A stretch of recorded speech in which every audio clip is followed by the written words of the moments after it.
Subscribe to our channel by clicking the subscribe button. Click the bell button and enjoy the latest uploads from our channel. अस्सलाम वालेकुम नाज़रीन, आपको अपने channel में welcome कहती हूँ। शुरू करती हूँ अल्लाह के नाम से जो बड़ा ही मेहरबान और नहायत ही रहम करने वाला है।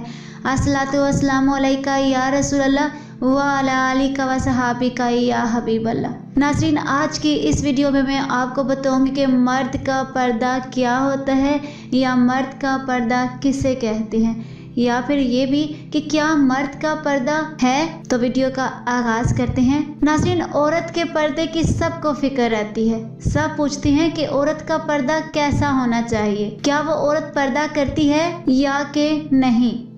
लेकिन क्या ये भी कोई जानता है कि अल्लाह ने कुरान करीम में मर्द के पर्दे का भी जिक्र फरमाया है।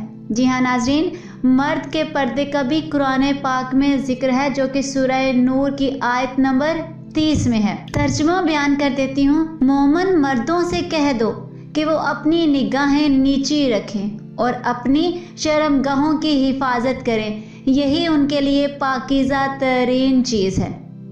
आज की इस वीडियो में इतना ही। दुआ में याद रखिएगा। मिलते हैं अगली वीडियो में, तब तक के लिए अल्लाह हाफ़िज़।